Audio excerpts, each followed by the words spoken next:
In 1961, John F. Kennedy had just taken office. Um, the United States population was roughly 183 million people, and we had 27.6 million beef cows in our national herd. Which is a pretty massive herd for that time. Right, exactly. But here is the wild part. Today, we have over 330 million people in this country, and, well, the exact same number of beef cows. Yeah, that 7.6 million number. It's kind of staggering when you put it like that. It really is. So welcome to the deep dive, everyone. We are so glad you're joining us today because we are looking at a really fascinating stack of research anchored by this massive document titled A Consumer's Guide to the Beef Price Shock. And it is quite a shock, right? Oh, absolutely. And our mission today is not to give you, a generic, boring rundown on broader macroeconomic inflation. We're not doing that. No, definitely not. That wouldn't really explain what's happening here anyway. Right. We are going on an investigative journey to figure out exactly why a trip to the meat counter suddenly feels like you're making a luxury purchase. Because the broader inflation narrative, it's simply failed to explain the magnitude of what is happening in the beef sector specifically. Yeah, it falls totally short. Right. When you try to apply a blanket macroeconomic theory to a highly specific biological supply chain like cattle, you completely miss the actual mechanics driving the cost. And I want to establish the premise right off the bat for you listening. The reason you are paying so much for a steak is not a sudden outbreak of corporate greed. No, it's really not. It is not random price gouging by your local butcher, and it's not a conspiracy. It is a slow-moving biological clock. That's a great way to put it, a biological clock. Thanks. We are tracking a domino effect that stretches from drought-stricken pastures all the way to your favorite drive-through window. And by the time we wrap up today, you are going to look at a restaurant menu or a grocery receipt through an entirely different lens. Yeah, because understanding the supply system replaces that vague frustration you feel at the checkout counter with, well, structural clarity. A price tag in the beef industry is essentially a historical ledger of a multi-year biological process. Okay, let's unpack this. Let's start right where you, the listener, feel the pain the most standing, right in front of the grocery store meat case. The sticker shock is real. It is so real. There is a massive disconnect between the general economic news we consume and the actual reality of buying dinner. Right, the macro data versus the micro experience. Yeah. It's like looking at the National Weather Report, right? Yeah. And the report says it's a light drizzle of 3.3% inflation. But then you walk into the beef aisle, and it feels like you're getting hit by a Category 5 hurricane of 15%. That is exactly what the data from March 2026 illustrates. You just can't call that a normal rainy day. Walk us through those numbers. Yeah. So the overall consumer price index, the CPI, was up 3.3% from a year earlier. Okay, so that's the light drizzle. Right. That is your baseline inflation. Housing, energy, generic goods, all drifting upward at a pretty moderate pace. But when we isolate beef within that index, the numbers diverge wildly. Oh, wow. How wildly are we talking? Well, uncooked beefsteaks were up 15.2% over that same period. 15.2%. Yeah. Ground beef was up 11.0%, and beef roasts were up 11.7%. Okay, put real dollars and cents on that for us. What does that actually look like at the register? Well, the average U.S. city price for all uncooked beefsteaks hit $12.73 per pound. Man, that hurts just to hear. It does. And if you are looking for, say, boneless USDA choice sirloin, that average hit $14.12 per pound. Good grief. And what about just regular hamburger? Standard ground beef is sitting between $6.70 and $6.86 per pound right now. Wow. Okay, so when there is a gap, that massive, a 3.3% baseline versus a 15% spike in steaks, the immediate consumer instinct is to assume someone in the middle is pulling a fast one. Of course. It's the most common mental model consumers default to. Right. We assume the grocer woke up, saw the news about general inflation, and decided to use it as cover to just, double their margins. Or that restaurants realized we're a captive audience that loves burgers, so they're just squeezing us. Exactly. But wait, isn't that part of it? Isn't it just the grocer deciding to pad their bottom line? It's really not. That theory completely falls apart when you look at the entire supply chain. Really? How so? Well, if a retailer was arbitrarily padding their margins, the wholesale price of beef wouldn't justify the retail price. You would see grocers buying cheap wholesale meat and marking it up astronomically. I see. But that is not happening at all.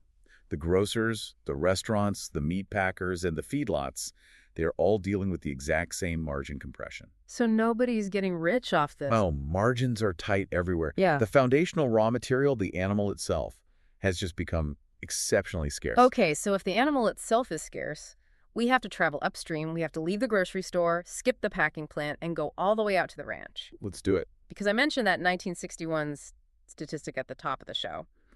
We are feeding a population of 330 million people with a 1961-sized cattle herd.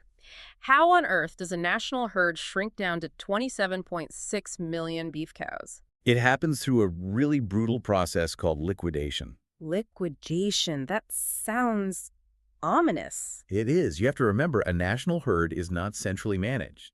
It's not one giant company calling the shot. Right. It's scattered all over. Exactly. It's the aggregate result of thousands of independent cow-calf operators making basic survival decisions. And the primary catalyst for this recent contraction was severe multi-year drought across crucial grazing regions. Okay, let's walk through the actual daily reality of an operator facing that drought. Because, drought sounds like a generic weather event when you hear it on the news. But it translates into a very specific financial crisis for a ranch. Exactly. What does that look like on the ground? Well, when rainfall drops below a certain threshold, the native forage, the cheap grass that cattle rely on, simply stops growing, or just completely burns up in the sun. And grass is the whole foundation of the business. Yes, a rancher relies on that grass to sustain the herd. When it disappears, the operator has a binary choice. What are the options? First, they can attempt to truck in purchased feed and haul water. But that requires a massive capital outlay. I'd imagine that destroys their profit margins almost instantly. Instantly. It's incredibly expensive. So if they can't do that, the second option is they have to reduce the number of mouths on the pasture to match the carrying capacity of the land. So they have to sell their cattle. Right. But the devastating part, according to the research we have here, is which cattle they are forced to sell. They aren't just selling the steers that were eventually going to end up in a feedlot anyway. No, and this is the core of the crisis. In a severe liquidation phase, operators are forced to sell off their core capital, the breeding cows and the replacement heifers. Oh, wow. Yeah, these are the females meant to produce the next generation of calves. So it's the equivalent of a farmer eating their seed corn to survive the winter. That's a perfect analogy. Or like a manufacturer selling off the factory machinery just to make payroll for the month. You generate some immediate cash flow today, sure. But you physically cannot make any tomorrow. You physically destroy your capacity to produce anything in the future. That is wild. And that mechanism drives what economists call the cattle cycle. And it creates a fascinating, totally counterintuitive lag in the market. Explain that lag, because that seems really important. It is. When a massive drought forces ranchers to liquidate their breeding stock, they send an unusually high number of females to slaughter all at once. Because they have nowhere else to put them. Right. And this temporary flood of animals actually masks the underlying crisis. It adds beef to the market in the short term. Wait, so it actually keeps retail prices relatively stable at first? Exactly. Or it might even depress them slightly because there is suddenly a glut of meat hitting the packers. So while the rancher is in absolute crisis out in the pasture, liquidating their generational herd, the consumer at the grocery store might actually be seeing discounts on ribeyes. Yep. The consumer has no idea the system is collapsing upstream. They are completely insulated from the initial shock. That is so counterintuitive. The pain arrives years later. Because once you slaughter a breeding cow, you lose every calf she would have produced over her lifespan. Oh, man. The research highlights the 2025 calf crop, which came in at just 32.9 million head. That is a 2% drop from the prior year. And 2% on a number that big is huge. It's massive. That calf crop is the literal future pipeline of beef. When that number shrinks, the supply of harvest-ready cattle 2 years down the line is mathematically guaranteed to be smaller. So this lag is the most crucial part of the story. Without a doubt. The high prices we are paying for a steak in 2026 are essentially the ghost of a drought from 2023 and 2024. That's a great way to visualize it. The pipeline dried up years ago, and we are only just now reaching into it and finding it empty. Right, because the biological timeline cannot be rushed. Gestation alone takes 9 months. Right. A calf is then raised on grass for another year. Then it spends several months in a feedlot. So the $14 sirloin you see today is the endpoint of a 3-year-old weather and economic event. Precisely. It takes years for this scarcity to finally arrive on your dinner plate. Okay, that brings us to the actual physical journey of the animal. We have a shrunken herd out on the pasture. How does that physical scarcity translate into the price at the local supermarket? It's a compounding effect. Let's trace that cost transmission chain because there are several massive industries sitting between a calf on a ranch and a steak wrapped in plastic at the store, right? Yes, the traditional beef supply chain operates in distinct, highly specialized segments. Okay, take us through them. It starts with the cow-calf producer we just discussed. They breed the cows and raise the calves until weaning. Then, those calves often move to a stocker or backgrounding operation. Okay, pause there. What is the mechanical difference between a cow-calf operation and a backgrounder? Why do we need that step? Great question. Oh. A backgrounder buys weaned calves and puts them on relatively cheap forage-like winter wheat pasture, for example. Okay, so more grass eating. Right, to add skeletal frame and muscle weight slowly. It's an intermediate growth phase. They don't want them getting too fat too fast. Makes sense. Once the animal reaches around, say, 800 to 900 pounds, it is sold again, this time to a feedlot. And this is where the diet changes. Exactly. The feedlot transitions the cattle onto a high-energy ration, typically grain-based, to add intramuscular fat. Which consumers know as marbling. Right, the marbling. And they finish the animal to a harvest weight of around 1,400 pounds. Wow, 1,400 pounds. Yeah, they get big. Finally, the meat packer buys that finished animal, processes it, and sells boxed beef to distributors, who then sell to grocery stores and restaurants. Okay, so if the initial calf crop is down, scarcity starts at step one. It sure does. The backgrounder has to bid against every other backgrounder for a smaller pool of calves, driving the price up right out of the gate. Precisely. And that compounding premium rolls downhill. The USDA March 2026 outlook projects total beef production at 25.810 billion pounds. Which sounds like a lot of beef. It sounds massive, sure, but it is roughly 9% below the record production we saw in 2022. 9% is a huge chunk of the market to just vanish. It really is. Additionally, the cattle on feed, meaning the animals currently sitting in those feedlots, was 13.8 million head on January 1. That's down 3%. So the feedlot is operating below capacity. Right. But wait, they still have fixed costs, right? Yep. Labor, equipment, land taxes. Absolutely. So to cover those fixed costs, they need cattle in those pens. So they must pay an astronomical premium to the backgrounder just to keep the operation running. You nailed it. And then the packer faces the exact same mathematical trap. A packing plant is a high-volume, low-margin business. Right, they need tons of animals moving through constantly. Exactly. They require a massive daily throughput of cattle to remain profitable. If the feedlots have fewer finished cattle to sell, the packers are forced to bid up the price of slaughter-ready steers just to keep their processing lines running. Because shutting down a packing plant is even more expensive than overpaying for a steer. Exactly. Mm-hmm. And they cannot buy cheap finished cattle if the feedlot paid record prices for the feeder cattle. The foundational raw material is structurally more expensive at every single point of transfer. Here's where it gets really interesting. So when I'm looking at the meat case, am I basically looking at a historical receipt of all the compounded stress from the rancher to the feedlot to the refrigerated truck? That is a perfect way to look at it. You are paying the cumulative bill for 3 years of supply chain stress. And we shouldn't forget the retailer's costs either. No, not at all. The standard retail costs still apply. The grocer still has to pay for the butcher's labor, the electricity for the meat cases, the packaging, and the localized transportation. And all of that has gotten more expensive too. Right. Those operational costs have risen, but they sit on top of this massive, biologically driven scarcity premium we just walked through. Okay, so if wholesale boxed beef is this astronomically expensive, how do the final sellers manage it? Very carefully. Right. I mean, a grocery store or a restaurant chain can't just put up a neon sign that says, hey, beef is structurally expensive now, please pay double. No, they would lose their customers immediately. They have to manage consumer psychology. They have to pass this cost along without causing a complete revolt. And this introduces the concept of menu engineering and margin diffusion. Okay, explain margin diffusion. Businesses possess really sophisticated strategies for adapting when a core commodity breaches its historical pricing boundaries. They rarely pass a 15% wholesale increase directly into a 15% retail increase on that specific item. Take us into the grocery store strategy first. If I'm managing a meat department and my wholesale cost for a ribeye just spiked, what are my actual options? Well, your primary goal is to maintain foot traffic. If your beef prices scare a shopper out of the store entirely, You don't just lose the steak sale. You lose the whole cart. Exactly. You lose the produce, the dairy, the high-margin dry goods in the center aisles. Mm. So grocers will often accept compressed margins on beef. They just take the hit. They will take a smaller profit or sometimes even sell certain cuts at a loss just to keep the consumer engaged and coming through the doors. Furthermore, they eliminate deep discount promotions. Oh. Think about your own habits, listener.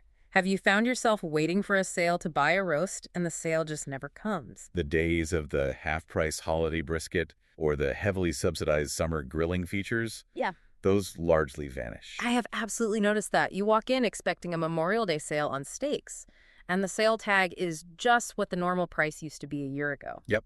They will also subtly shift the visual geography of the meat case itself. Like moving things around physically. Exactly. They expand the footprint of pork and poultry proteins that have shorter biological cycles and are currently cheaper. Right. And they place them prominently next to a physically smaller, more expensive beef section. They are gently nudging the consumer toward alternative proteins without forcing the issue. That is so sneaky but brilliant. Now, restaurants have an entirely different toolkit, though. You can't just shrink the beef section of a menu the way you shrink a grocery display case. No, you can't. How do quick service restaurants, the fast food chains, hide a structural supply shock? Oh, quick service restaurants are the absolute masters of cost disguise. Really? How do they do it? They rely heavily on bundling. Instead of raising the standalone price of a double cheeseburger by $2, which the consumer would instantly notice and reject, they raise the price of the combo meal. Oh, wow. Yeah, they spread the margin requirement across the fries and the fountain drink, where their food costs are literally pennies on the dollar. So they hide the expensive beef behind cheap potatoes and syrup. Exactly. And they also heavily promote alternatives. Have you noticed massive marketing campaigns for a new crispy chicken sandwich? Always. There's a new chicken sandwich war every month, it seems like. Right. Or an aggressive push into breakfast menus, where the primary proteins are pork, sausage, and eggs. They want you in the drive-thru, absolutely, but they actively prefer you don't order the beef. So if you order the chicken sandwich at the drive-thru because the burger combo suddenly felt like a punch to the wallet, that's not just you being frugal, that's you reacting to the cattle cycle without even knowing it. That is exactly what is happening. What about sit-down restaurants? Casual dining utilizes a similar misdirection. A sit-down chain might quietly reduce the portion size of a steak from 10 ounces to 8 ounces Yeah. while keeping the price completely static. The classic shrinkflation. Exactly. Or they will completely redesign the physical menu, often using eye-tracking data, to draw your attention away from beef and toward pasta dishes. Pasta is cheap. Very cheap. Or massive salads with minor protein additions or heavily garnished appetizers. They are engineering your choice toward items with favorable food cost ratios. Which brings us to the steakhouse. If fast food can push chicken and casual dining can push pasta, what does a dedicated steakhouse do? I mean, their entire brand identity is tethered to a single, hyper-specific commodity. Steakhouses are uniquely trapped by this biological cycle. They cannot pivot to a chicken-heavy menu without destroying their brand. No one goes to a premium steakhouse to order chicken. Exactly. Furthermore, they require the most premium, scarce cuts of the animal, the ribeyes, the tenderloins, the strip steaks. And there's only so many of those on one cow. Right. There is a rigid biological limit to these cuts. They comprise a very small percentage of the overall carcass yield. When the total herd shrinks, the absolute number of these premium cuts plummets. And there's zero substitution possible. You can't just blend some trimmings together to make a filet mignon. No, you certainly cannot. Therefore, steakhouses have nowhere to hide the cost. The restaurant CPI data reflects this trap perfectly. What does the data show? In March 2026, food away from home was up 3.8% overall. But limited service meals, which is fast food, were up only 3.2%. Because of the bundling and the chicken. Right. Meanwhile, full-service meals were up 4.3%. The establishments where you sit down and order an intact premium muscle cut are absorbing the hardest hits and passing the most cost directly to the consumer. This highlights a really crucial distinction in the research between the different types of beef we consume. A ribeye reacts to a supply shock very differently than, say, a pound of ground beef. Oh, fundamentally differently. The ground beef market possesses an elasticity that the premium steak market simply lacks. Elasticity, because it's ground up. Essentially, yes.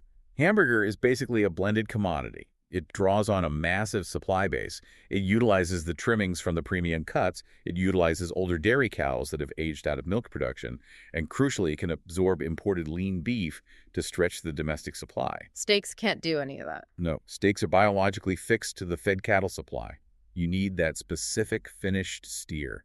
But wait, the data we reviewed earlier showed ground beef was up 11%. If it has all this flexibility and elasticity with dairy cows and imports, why is the price still surging so high? Because elasticity is not immunity. Ground beef has more levers to pull, sure. But when the foundational herd drops to a 65-year low, the gravity of that scarcity pulls the entire beef complex upward. It's like a rising tide of high costs. Right. The flexibility of blending only mitigates the spike. It doesn't prevent it. The fascinating part of all this menu engineering and price surging is how it alters our behavior. The research suggests a profound psychological shift is occurring right now. Beef is moving from a casual default purchase, something you just grab on a random Tuesday without thinking, to a strategic planned splurge. Consumers have undoubtedly adapted. They are trading down from steaks to ground beef, from ground beef to pork, and from pork to poultry. Okay, so this leads me to a big question. If millions of consumers are adapting, trading down, and buying less beef, basic economics suggests that demand is falling, and if demand falls, prices should correct. So why hasn't the market fixed itself? Why are we stuck in this high-price environment for so long? The source material identifies this specific phenomenon as the long squeeze. The long squeeze. Yes. And it is vital to distinguish a structural squeeze like this from a standard price spike. What's the difference? A spike implies a temporary disruption. Say, a factory goes offline, prices jump, the factory comes back online a month later, and prices normalize. The long squeeze defies quick correction because it is bound by that biological timeline we've discussed earlier. You cannot run a factory third shift to print more cows. Precisely. If there is a sudden shortage of poultry, the industry can correct rapidly. The lifespan of a broiler chicken is measured in weeks. You can ramp up production, fill the barns, and have new supply hitting the grocery stores in a matter of months. And pig. Swine take longer than chickens, but they're still relatively prolific and fast-growing. A cow-calf system, however, operates on a multi-year horizon. Let's look at the data indicating whether this rebuilding process has even begun yet. The replacement heifer data from January 1st, 2026 stood at 4.71 million head. Right. And the research notes that is up 1% from the previous year. That 1% increase is the absolute faintest biological signal that operators are attempting to rebuild. But this introduces the most agonizing paradox in cattle economics. Okay, walk us through this paradox. To rebuild the national herd, ranchers must retain heifers. They have to look at a young female calf and decide not to sell her to a feedlot. They keep her on the ranch instead. Right, they keep her feeder and breeder. But every single heifer retained for breeding is an animal removed from the immediate meat supply. Oh. By attempting to solve the shortage tomorrow, the industry mathematically worsens the shortage today. So, what does this all mean? It means the financial courage required to do that is just staggering. A rancher is looking at record high prices for feeder cattle right now. They could sell that heifer today and realize massive, immediate cash flow. Huge cash flow. Instead, they are choosing to hold on to her, incur the cost of feeding and maintaining her for 2 years before she ever produces a calf, betting that the market will still be viable years down the road. It requires immense capital reserves and long-term optimism. The market is literally starving itself in the present to feed itself in the future. It's like renovating a house you currently live in. You have to endure a massive amount of dust and inconvenience, in this case keeping heifers out of the meat supply, just to eventually get a bigger functioning kitchen years down the line. That's a really great analogy. And this explains why consumer psychology clashes so violently with economic reality during long squeeze. How so? Well, a consumer looks at their own budget, realizes they haven't bought a steak in a month, and assumes demand has crashed. They expect prices to plummet because they stopped buying. But they're wrong. They fail to recognize that while individual demand bent, aggregate cultural demand did not break. Beef occupies a unique, highly inelastic space in American culture. It really does. It is the centerpiece of the 4th of July. Yes, it is the anniversary dinner, it is the premium fast food treat. Consumers will mitigate their volume, maybe eating an 8-ounce portion instead of a 12-ounce portion, or eating it once a week instead of 3 times, but they will not abandon the protein entirely. And that baseline demand keeps prices high. Exactly. That unyielding cultural demand places a firm floor under the price, preventing a collapse even while the supply remains critically tight. So we are trapped in the long squeeze, waiting for a multi-year biological process to play out. And when faced with a domestic shortage of this magnitude, the immediate reaction from the public and often from policymakers is to look outward. Right? Of course, trade is the first lever people want to pull. Exactly. People say, we live in a globalized economy. If we don't have enough beef in Texas, put it on a boat from somewhere else. The argument is that international trade should easily plug the gap. But that is a deeply flawed assumption. It treats all beef as a single, homogeneous commodity, which we know it isn't. Right. The data clearly demonstrates that trade, while vital to specific sectors, is fundamentally incapable of resolving a domestic fed cattle shortage. The USDA March 2026 projections put imports at 5.675 billion pounds and exports at 2.395 billion pounds. So the U.S. is pulling in more than twice what it ships out. The global market is clearly attempting to backfill the U.S. shortage. Yes, the trade flows are behaving rationally. Capital is seeking the supply vacuum. But we have to examine the exact composition of those imports. We must return to the bifurcation of the beef market. Lean processing beef versus fed premium cuts. Break down the mechanics of that imported beef for us. What exactly is arriving on those ships? The vast majority of beef imported into the United States originates from grass-based production systems in countries like Australia, New Zealand, or Brazil. Okay, grass-fed. Right. And these animals produce meat that is incredibly lean, often 90% lean or higher. The U.S. domestic feedlot system, conversely, produces very fatty, highly marbled beef because of the grain diet. Ah, I see where this is going. When a domestic packer processes a grain-fed steer, they generate premium cuts, sure, but they also generate a massive amount of fatty trimmings, often around 50% fat. And you can't sell a burger that is 50% fat. It would just melt into a grease puddle on the grill. Exactly. To create the standard 80-20 ground beef that fuels the American fast food industry, packers must blend their domestic fatty trimmings with imported ultra-lean beef. So they mix the U.S. fat with the imported lean. Precisely. Therefore, importing beef from Australia or Brazil is absolutely critical for stabilizing the price of ground beef and processed foods. Without it, the hamburger market would face catastrophic shortages. But, and I think this is the critical limitation, that imported lean beef does not yield ribeyes. No, it does not. It does not yield heavily marbled strip steaks. You cannot import your way out of a premium domestic steak shortage. The global supply of high-quality, grain-finished beef that meets the USDA grading standards consumers expect is incredibly limited. Most of the world just doesn't raise cattle like we do in our feedlots. Exactly. If the U.S. feedlot system produces fewer finished steers, the supply of premium steaks drops, and no amount of lean imports from Brazil can replace that specific culinary experience. Yet trade policy remains a massive point of friction on the news. The source material details very specific tariff mechanisms.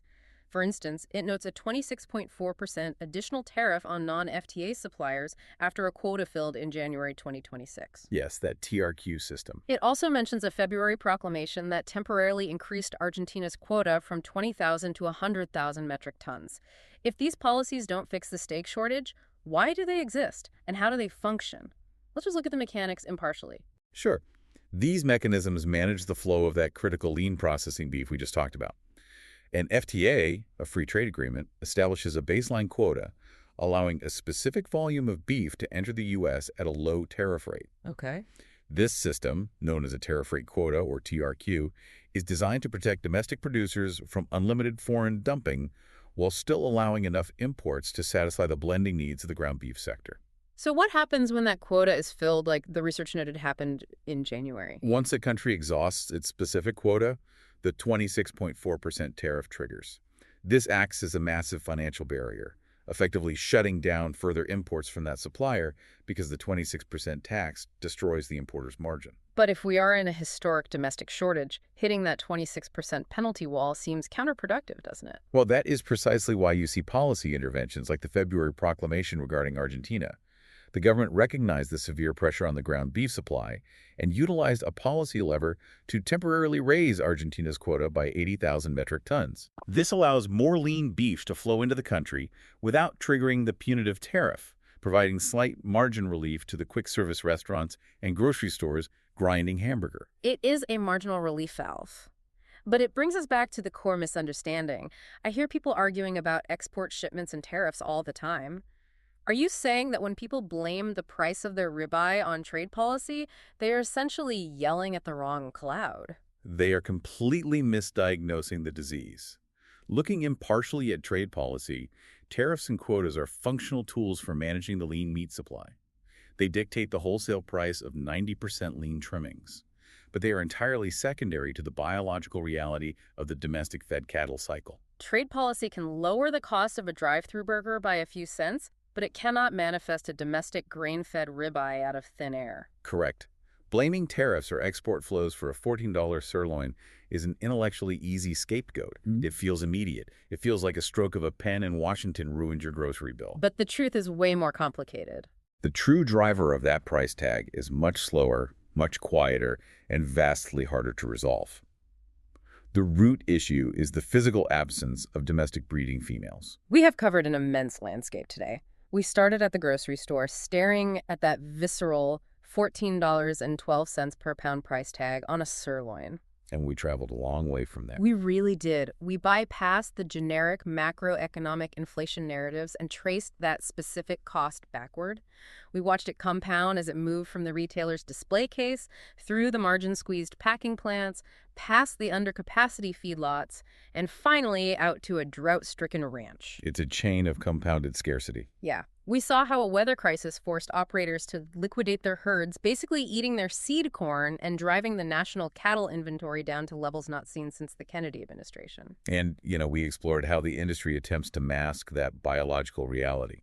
The menu engineering, the quiet reduction in portion sizes, the aggressive promotion of chicken, and the complex global blending of lean imports. These are all adaptive mechanisms designed to diffuse the shock of a fundamentally broken domestic supply chain.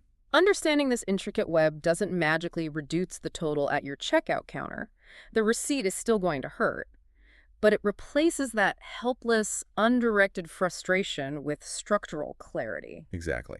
It provides a superior mental model for analyzing the world.